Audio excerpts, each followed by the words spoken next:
All right, let's talk OpenTelemetry architecture. If you're going to use OTel, you really need to understand how it works under the hood to get it right. So let's dive straight in. So, does this whole scene look a little too familiar?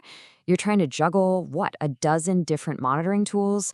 You feel completely locked in with your current vendor, and the thought of switching just gives you a headache. Yeah, this is a super common pain point in observability. And honestly, it gets way worse, right? You've got way too many agents to keep track of. Swapping vendors is not just painful, it's expensive. Sometimes the tools you use to monitor your app are the very things slowing it down with high CPU overhead.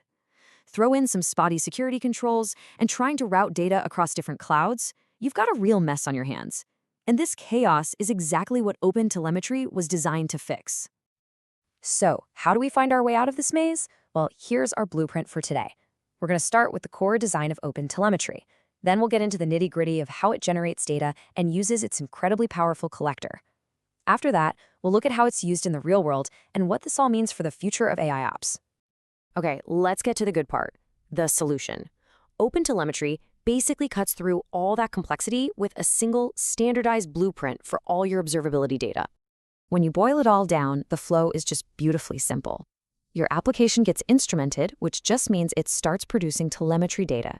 That data then flows into the OpenTelemetry collector, which acts as a middleman, and then it sends it off to whatever observability backend you want: Grafana, Jaeger, Datadog, you name it.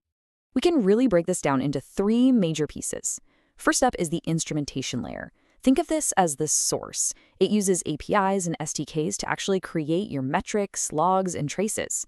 Then you have the collection layer, with the collector right at the center, which is all about receiving, processing, and batching that data. And finally, the export layer uses what are called exporters to send that clean, processed data to your tools. So let's start at the very beginning, generating the data. This all happens in the instrumentation layer. This is the part that's actually inside your application, capturing everything that's going on. Now, what's really cool here is that you've got two main ways to do this. You've got auto-instrumentation, which is amazing for getting up and running fast. If you're using a common framework like Flask or Spring Boot, you might not have to change a single line of code. But if you need total control, maybe to trace some really specific business logic, you'll want to go with manual instrumentation. That's where you add the tracing code directly into your app yourself. Okay, so once that data is generated, where's it going? This brings us to what is, without a doubt, the heart of OpenTelemetry, the collector. The best way to think about it is as a central, super-powered data pipeline. And really, that's the key idea to latch on to.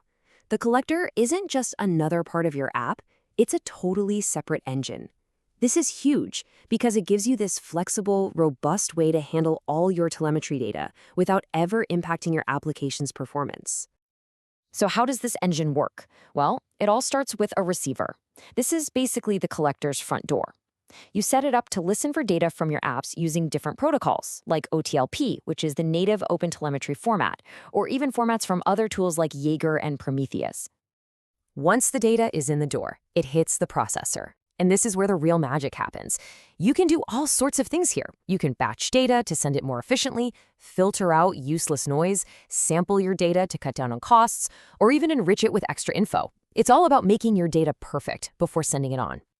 The final stop inside the collector is the exporter. This is the exit door. It takes that perfectly processed data and sends it out to one or even multiple destinations. So you could send your traces to Jaeger, your metrics to Prometheus, and your logs somewhere else entirely, all from the same collector. So putting that all together, you get this really simple but powerful pipeline. Data comes in via a receiver, it gets transformed by a processor, and it goes out through an exporter. You just have to remember that flow. Receive, process, export. That's the core of it. Okay, enough theory. How does this actually look when you deploy it in a real system? Let's talk about some of the common ways people use the collector out in the wild. You've basically got three main flavors. You can run the collector as a simple agent, one on each of your hosts, or in a Kubernetes world, the sidecar model is super popular. You run a collector right alongside your application in the same pod. And for really big enterprise-scale stuff, you'll often see a centralized gateway collector that gathers data from everything. And you can even mix and match, which is incredibly powerful, especially with microservices and Kubernetes. A common setup is to have each service send its data to its own little sidecar collector. Then, all those sidecars forward their data to one big central gateway collector for the final processing and export. It really gives you the best of both worlds, local isolation and central control. So let's circle all the way back to those problems we started with. Too many agents to manage? Nope. Now you have one standard agent. Worried about painful vendor swaps? Just change a couple of lines in your exporter config file. It's that easy. Data costs getting too high? Use the batching and sampling processors to get it under control. Security concerns? Now you can centralize all your data egress and authentication in one spot. See, the collector is the direct answer. So why does all of this matter so much? Because standardizing your telemetry isn't just about cleaning up the mess you have today. It's about laying the groundwork for the next generation of AIOps. You know, when you have clean, standard, perfectly correlated data coming from OpenTelemetry, you can build some truly incredible automation. We're talking about systems that can predict failures before they even happen, auto-scale your clusters based on live metrics, and even trigger scripts to automatically heal services that have failed. This is where things are headed, and OpenTelemetry is the foundation. But of course, to build that future, you need a solid setup today. So for those of you getting ready to jump in, here are a few key best practices. For big setups, use the gateway model. Always enable the batch processor for efficiency. Use sampling to keep your data cost in check. Stick with the OTLP protocol whenever you can, and pair OTel with amazing open source tools like Grafana, Jaeger, and Prometheus. That'll set you up for success.